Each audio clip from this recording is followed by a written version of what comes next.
Introducción a la soldadura. Centro de Bachillerato Tecnológico Industrial y de Servicios número 200, Elvia Carrillo Puerto. Quinto M de Electromecánica, profesor Ingeniero Adrián Cruz Jasso. Integrantes: Sánchez García Miriam, Barrientos Villa Francisco, Ramírez Kevin Nuciel, Meneses Ortiz Naomi Saraí, Trejo Montes de Oca Fadul, Moreno Cervantes William Yohani. Equipo de protección personal para soldar con plantas de arco eléctrico. Parece sencillo, ¿verdad? Pues por muy sencillo que parezca, como toda profesión, el soldar implica riesgos. Por una parte tenemos los riesgos comunes a la mayoría de trabajos en la industria: caídas, atrapamientos por objetos, aplastamiento de manos o pies con objetos pesados. Y por otra parte encontramos los riesgos específicos al soldar con arco eléctrico. Entre ellos la inhalación de vapores metálicos, quemaduras, contacto con energía eléctrica, proyección de partículas y heridas en ojos por cuerpos extraños. Y estos solo son algunos de los riesgos a los que puede enfrentarse un profesional con el trabajo de soldador en su día a día. Entonces es muy importante tener un máximo cuidado. Para esto usamos equipos de protección personal. Entre los equipos de protección personal encontramos las botas de seguridad de cuero, preferiblemente que tengan lengüeta en el empeine para soportar las chispas de la soldadura. También guantes de cuero apropiados para soldar, no son cualquier tipo de guantes. Gafas de seguridad, sobre todo si soltamos el electrodo. Al quitar la escoria o cosas así es importante tener las gafas. Pantalla de soldar o careta. Este es muy importante ya que nos libra de alguna rebaba o algún cuerpo extraño en nuestra vista. No deben de ser demasiado claras para que no nos produzca quemadura en los ojos por las radiaciones. Orejeras o tapones auditivos. Bajo mi punto de vista es insignificante, pero con ello conseguimos minimizar el ruido y la posible entrada de chispas a nuestros oídos. También entre todos estos equipos encontramos equipos especializados para este tipo de soldadura, como es el peto, que cubre nuestra parte del pecho, la careta nuestra vista, las polainas van en los pies, estos cubren nuestros tobillos y nuestras partes de nuestros pies, el chaleco nuestras manos, nuestros hombros y nuestro cuello, los gogles principalmente pues nuestros ojos, pero esto es necesariamente con careta.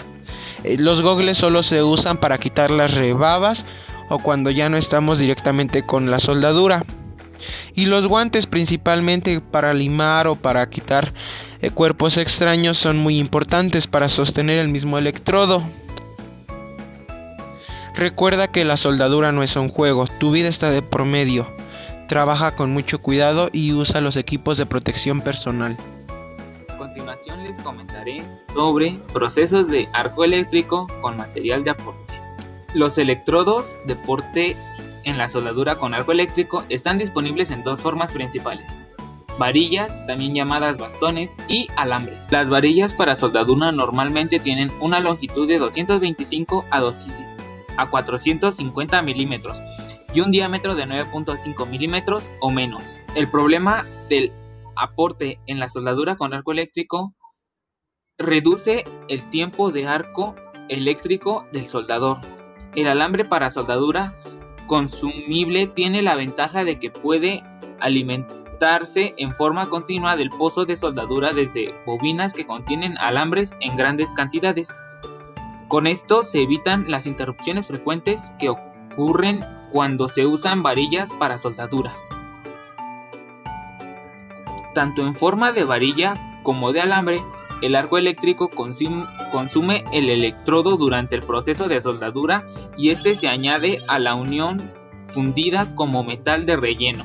Los electrodos de varilla se clasifican en base a las propiedades mecánicas del material depositado, tipo de recubrimiento, posiciones en las que se pueden emplear el electrodo y tipo de corriente y polaridad a emplear. Selección de amperaje y electrodos a utilizar. Aspectos importantes para seleccionar un electrodo. Se debe buscar un electrodo que coincida con las propiedades de composición y resistencia del metal, cual será la base. Por ejemplo, si Si se desea soldar acero bajo en carbono, ese es el que se suele soldar comúnmente. Se utilizará el electrodo de tipo E60 o E70. Seguidamente se buscará el tipo de electrodo adecuado a la superficie que se soldará. Para ello se fijarán en el tercer número del electrodo, E601. El electrodo se puede usar con AC o DC.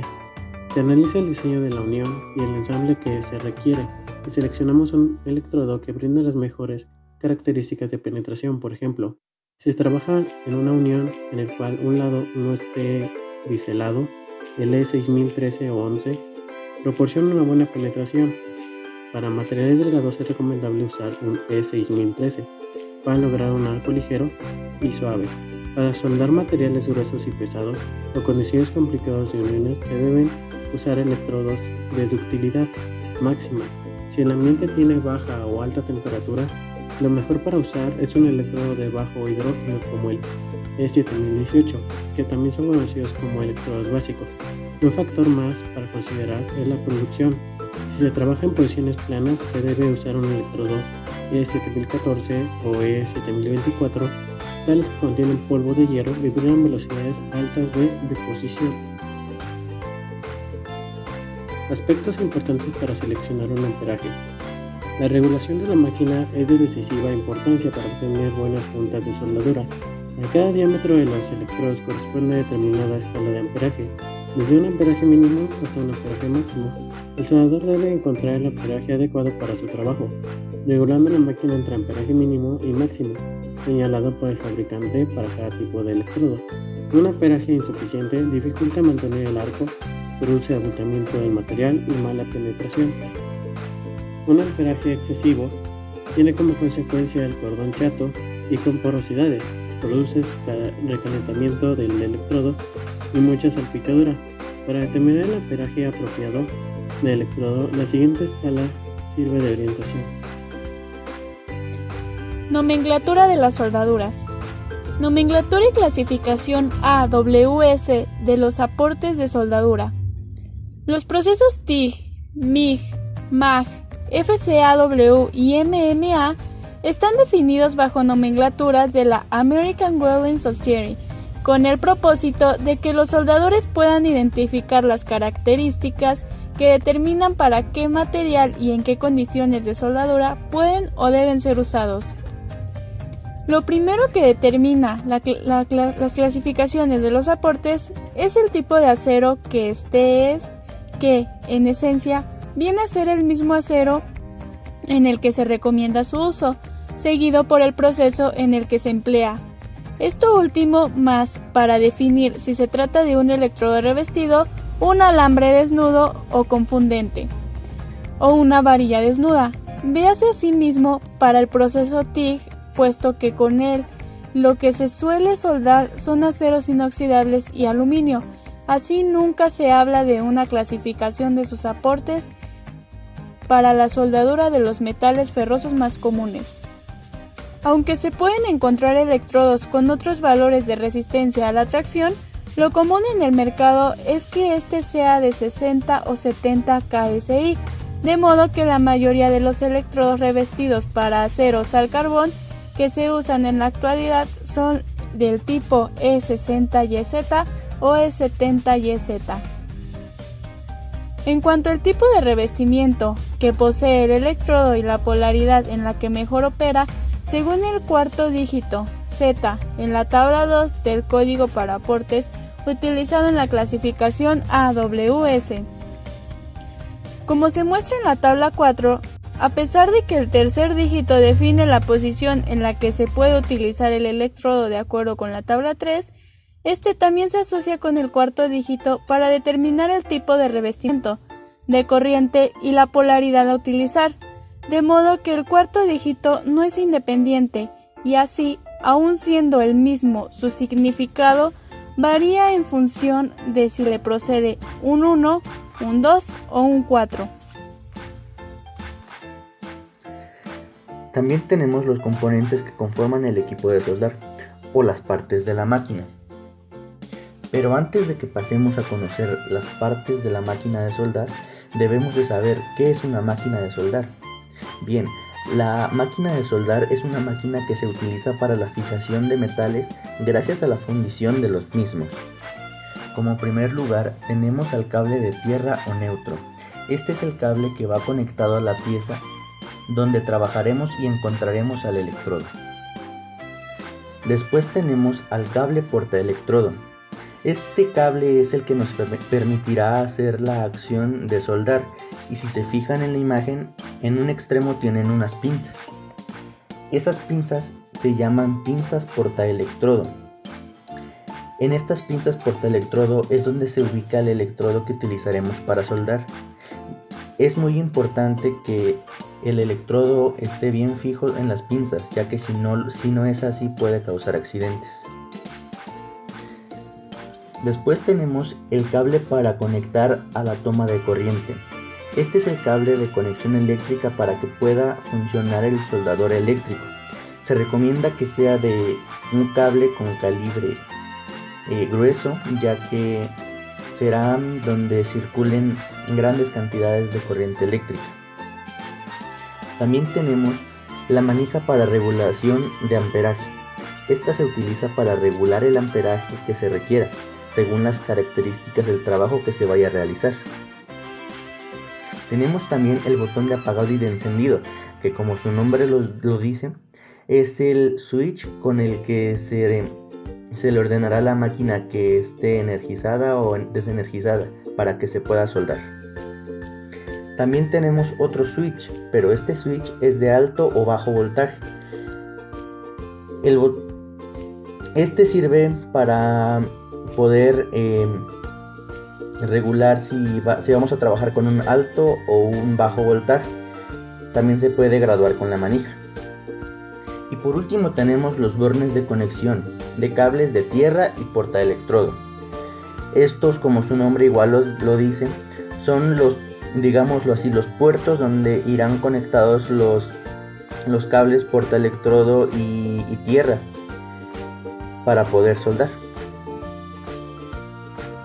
Diferencia entre una planta de soldar y equipo para soldar. Para empezar, daré a conocer la definición de ambos conceptos.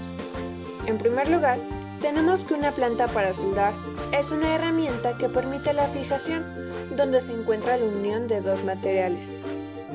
Dicha unión se logra fundiendo ambos materiales, o bien se puede agregar un material de aporte que al fundirse se coloca entre las piezas a soldar, y cuando se enfría se convierte en una unión fija. Estas necesitan para trabajar la energía, la cual proviene de un arco de electricidad, mientras que el equipo de soldadura es una herramienta indispensable en el proceso de soldadura, el cual consiste en provocar la fusión de dos o más materiales, ya sean metálicos o termoplásticos, mediante la aplicación conveniente de calor o presión, y la adición de un material de aporte para obtener una unión en la pieza más fuerte y resistente. ¿Notaste alguna diferencia importante en los conceptos?